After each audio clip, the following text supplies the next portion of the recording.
Hello everyone, সবাইকে good afternoon জানিয়ে শুরু করছি আজকের ভিডিওটি। তার কারণ আজকের ভিডিওটি স্টার্ট করলাম দুপুরবেলা থেকে, দুপুরের খাওয়া দাওয়া দিয়ে। সকালে রান্না হয়েছিল শাক, ডিম ভাজি আর এখানে ছিল ডাল। এগুলো দিয়েই খাবো, তার কারণ সকালে তো আমি খাইনি, তাই দুপুরে আমি সকালের রান্নাটাই খাচ্ছি। যেহেতু আমি সকালে ভাত খেতে একদমই পারি না, যার কারণে সকালেরটাই আমি কিন্তু দুপুরের দিকেই খাই। এদিকে খাওয়ার পরে ওষুধ ছিল, সেটাও খেয়ে নিলাম। আর একটা বাজে অভ্যাস হয়ে গেছে, সেটা হলো পান সুপারি খাওয়াটা।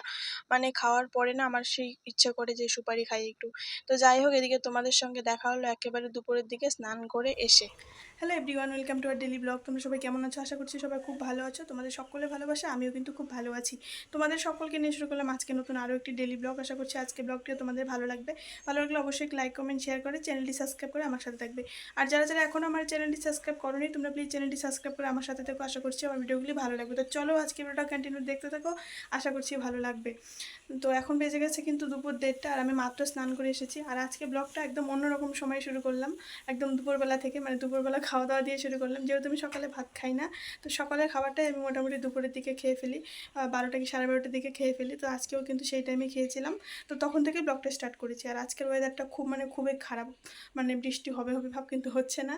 তো সকাল থেকে মানে মেঘলা মেঘলা আকাশটা, তো এরকম এখনও এরকমই আছে, প্রচুর অন্ধকার অন্ধকার। তো যার জন্য দোকান বন্ধ করে মাত্র আসলাম, এসে শুধু স্নানটা করলাম, কারণ খেয়ে ফেলেছি 12টার দিকেই। তো চলো এখন থেকে কী করি না করি সবটাই তোমাদের সঙ্গে শেয়ার করবো। তো চলো ভিডিওটা দেখতে থাকো। এখন বেজে গেছে দুপুর 1:30টার মতো, আর প্রতিদিনের মতো এখনও কিন্তু দোকান বন্ধ করে চলে এসেছি বাড়িতে। দিনটা খুবই মেঘলা ছিল, মানে বৃষ্টি আসবে আসবে ভাব, তাই চলে আসলাম বাড়িতে। কারণ দুপুরবেলা তো দোকান বন্ধ করে আসি, এসে একটু শুয়ে থেকে রেস্ট করি। তো এই টাইমটা আমি কিন্তু প্রতিদিনের মতো চলে এসেছি। আর আজকে একটা নতুন জিনিস দেখলাম, যে আমাদের ঘরের একদম জানলার সাথে একটা ফুলের গাছ আছে, সেই গাছের মধ্যে একটা পাখির বাসা ছিল। আমি কোনোদিনই লক্ষ্য করিনি, আজকে ফার্স্ট টাইম দেখলাম। আর এত সুন্দর একটা পাখি, মানে কি বলবো, ঘুঘু পাখি ছিল। আর দুটোর সাথে বাচ্চাও ছিল, বাচ্চা দুটো অনেকটাই বড় হয়ে গেছে। আর আকাশটা যেহেতু মেঘলা, আমি শুধু ভাবছিলাম যে বৃষ্টি আসলে ওরা কি করবে। আর সত্যি সত্যি দেখো বৃষ্টি নেমেই গেছে। আমাদেরকে তো বললামই, এখানে একটা মা পাখি ছিল আর দুটো ছিল বাচ্চা। তোমরা দেখতে পাচ্ছ বাচ্চা দুটো কিন্তু বসেই আছে বাসার মধ্যে, আর মা পাখিটা কিভাবে দাঁড়িয়েছিল যাতে বাচ্চাদের উপরে বৃষ্টি না পড়ে। এই নিঃস্বার্থ ভালোবাসাটা কিন্তু পৃথিবীতে শুধু মার কাছ থেকেই পাওয়া যায়। এই পাখিগুলোকে দেখেই কিন্তু বোঝা যাচ্ছে আমরা তো মানুষ আর এরা তো পাখি মাত্র, তারপরেও কত সুন্দর ভালোবাসা বাচ্চাদের প্রতি। আসলে পৃথিবীতে নিঃস্বার্থ ভালোবাসা বলতে কিন্তু মা বাবার ভালোবাসাটাই হয়। এই পাখিগুলোকে না দেখলে সত্যিই বোঝা যেত না। আর আমি শুধু ভাবছিলাম যদি বৃষ্টিটা আরও জোরে আসে তাহলে এই বাচ্চাগুলোর কি হবে। তো যাই হোক, সকালে ঘুম থেকে উঠেও কিন্তু দেখেছিলাম যেভাবে ছিল ঠিক সেইভাবেই কিন্তু রয়ে গেছে। তো যাই হোক, কিচ্ছু করার নেই। আমি যদি ওইখানটায় যাই বা পাখিগুলোকে নিয়ে আসি তাহলে কিন্তু উড়ে চলে যাবে, যার জন্য কিন্তু আনতে পারিনি। তো যাই হোক, এদিকে আমি বসে পড়েছি খেতে, কারণ দুপুরবেলা তো তোমরা দেখতেই পেলে ভাত খেয়েছিলাম। আর এদিকে বিকেলের দিকে খিদে পেয়ে গেছে। আর আমার বড় চলে এসেছে বাড়িতে, একটু এইদিকে কাজ ছিল যার জন্য কিন্তু এসেছিল। আর আমি এই চাল ভাজা ডাল ভাজাগুলো রেখেছিলাম ঘরে, সেইগুলোই মেখে খাচ্ছিলাম। কারণ দুপুরবেলা তো ভাত খেয়েছিলাম, যার জন্য কিন্তু খিদে পাইনি। বর এসেছিল বিকেলের দিকে বাড়িতে, এসে আবার চলে গেছে, কারণ এই দিকটা একটু কাজ ছিল যার জন্য এসেছিল। তাই যাই হোক, তোমাদের সঙ্গে এদিকে দেখা হলো একেবারে রাত্রেবেলা, তখন মোটামুটি 7:30টার মতো বেজে গেছে। আর প্রচুর পরিমাণে বৃষ্টি নেমেছে আরও।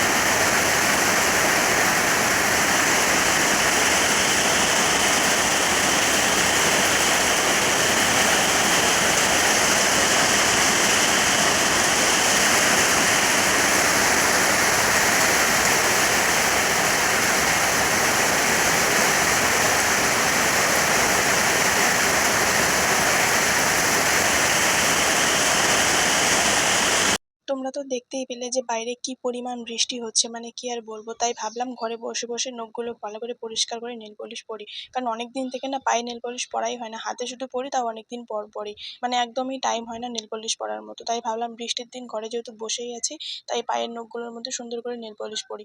তো যাই হোক, নেল পলিশ পরার পর ভীষণই সুন্দর লাগছিল নখগুলো, কারণ অনেক দিন থেকে যেহেতু পরি না। আর বৃষ্টির দিন কি করবো না করবো বুঝতে না পারে কিন্তু এই কাজটাই করেছিলাম। যেহেতু বৃষ্টির দিন, তোমরা তো বুঝতেই পারছো, দোকান বন্ধ করে চলে এসেছি ঘরে। আর এদিকে আমার বর এখনো আসেনি, কারণ প্রচুর পরিমাণে বৃষ্টি হচ্ছে বাইরে। আর প্রতিদিনের মতো আজকেও আমাদের একটা বিয়ের নিমন্ত্রণ আছে, তো সেখানটায় এখন যেতে হবে। যদি বৃষ্টিটা একটু কমেছে পাশের বাড়ি গিয়ে খাওয়া দাওয়া করে জাস্ট চলে আসবো। আর এদিকে তোমরা দেখতে পাচ্ছ আমি কিন্তু শাড়ি পছন্দ করছিলাম, মানে শাড়ি আমি পছন্দ করতেই পারছিলাম না যে কোনটা পরবো আর কোনটা পরবো না। কারণ আমার সব জায়গায় যাওয়ার আগে এটা একটা বড় যুদ্ধ মনে হয় আমার কাছে, যে শাড়ি পছন্দ করাটা ঠিক কোনটা পরবো। তো যাই হোক, এতগুলো শাড়ি থেকে দেখে দেখে আমার কিন্তু একটা শাড়ি বের করেছিলাম, কিন্তু সেই শাড়িটাও আমার পরা হয়নি। তোমরা এখানে দেখতে পাচ্ছ আমি কিন্তু একটা শাড়ি নিয়েছি লাল কালারের, যে শাড়িটা আগের বছর পুজোয় আমাকে আমার বর দিয়েছিল। তো সেই শাড়িটা বের করেছিলাম, সাথে একটা ব্লু কালারের ব্লাউজও বের করেছিলাম। তো সেই শাড়িটা পরেও ছিলাম, পরিনি না, পরেছিলাম, কিন্তু না পরার পরে মানে ভীষণ আনকমফোর্টেবল ফিল লাগছিল, যেহেতু আমার স্কিনের প্রবলেম। আর ডক্টর আমাকে এই ধরনের কাপড়ের জিনিস পরতে একদমই বারণ করেছিল, আর আমি তাও পরেছি। যার জন্য খুব অস্থির লাগছিল, শরীরটা গরম গরম লাগছিল, একদমই ভালো লাগছিল না। যার জন্য কিন্তু আমাকে চেঞ্জ করে পরে আবার অন্য কিছু পরতে হয়েছিল। তো সেই সময় না ভিডিও করা হয়নি। তোমাদেরকে তো এখনই দেখাচ্ছি যে এগুলো বের করলাম এগুলো পরার জন্য, কিন্তু পরেও ছিলাম। তারপরে খুলে ফেলেছি, খুলে তারপরে এই শাড়িটা পরেছি, জাস্ট একটা পাতলা শাড়ি, আর সাথে একটা ছিল সুতির হাকোবা ব্লাউজ। কোথাও যাওয়ার আগে কিছু হোক বা না হোক, এই জিনিসটা নিয়ে আমি ভীষণ কনফিউশনে থাকি যে কি পরবো আর না পরবো। সাথে যদি আমার বরটা বাড়িতে থাকতো, ওকে একটু ডিস্টার্ব করতাম, ওকে আমি বলি যে আমি কি পরবো, তুমি একটা পছন্দ করে দাও। আর ও যদি কোনো কিছু পছন্দ করে দেয় সেটা আমি কোনো দিনও পরি না, আর আমার সেটা পছন্দও হয় না, যার জন্য কিন্তু ওর সাথে আমার ভীষণ ঝগড়া হয় সেই সময়টা। তো যাই হোক, ও তো আজকে বাড়িতে নেই, তাই আমি রেডি হয়ে ফেলেছি। আর ও কিন্তু আসছে, ফোন করে বলে দিয়েছে আমাকে রেডি হয়ে থাকতে বললো। ও এসে কিন্তু আমরা চলে যাব বিয়েতে, যেহেতু পাশাপাশি বাড়ি। আর এত পরিমাণ বৃষ্টি হচ্ছে, ভাবছি যে বিয়ে বাড়িতে না কি হয়ে গেছে, কারণ এত পরিমাণ বৃষ্টি, মানে বৃষ্টি কমছে না বললেই চলে। তোমরা তো দেখতেই পেলে কতটা পরিমাণ বৃষ্টি। আর এদিকে আমার নেল পলিশের সঙ্গে কিন্তু শাড়িটা ম্যাচিং হয়ে গেছে, যদিও আমি ম্যাচিং করে পরিনি, কিন্তু হয়ে গেছে, অনেক সময় এরকমটা হয়। তো যাই হোক, এদিকে আমার বর চলে এসেছে বাড়িতে, জাস্ট এসে শুধু রেডি হয়েছে। তো আমরা বেরিয়েও পড়েছি বিয়ে বাড়ির উদ্দেশ্যে, যেহেতু পাশেই বাড়ি, কয়েকটা বাড়ি বাদেই কিন্তু বাড়ি, তাই আমরা হেঁটে হেঁটেই যাচ্ছিলাম। এদিকে দাদা দিদিও কিন্তু রেডি হয়ে বাইরে এসে দাঁড়িয়েছিল আমাদের জন্য। এখন আমরা বেরিয়ে পড়লাম বিয়ে বাড়ির উদ্দেশ্যে। আর সত্যি কথা বলতে আমার লাইফে ফার্স্ট টাইম কিন্তু এরকম অভিজ্ঞতা হলো বিয়ে বাড়ি যাওয়া, মানে এত বৃষ্টির মধ্যে বিয়ে বাড়ি, আর বিয়ে বাড়িতে পুরো কাদা কাদা হয়ে গেছে। আমি তো আইডিয়া করতে পারছিলাম যে একটু হলেও যে কাদা কাদা হয়েছে, কারণ এত পরিমাণ বৃষ্টি। আর বিয়ে বাড়িতে গিয়ে দেখি মানে যা তা অবস্থা হয়ে গেছে। তোমরা দেখতে পাচ্ছ আমরা কিন্তু বিয়ে বাড়িতে ঢুকছি, আর নিচে কিন্তু পুরো কাদা কাদা রাস্তা, আমরা ওইভাবেই যাচ্ছিলাম।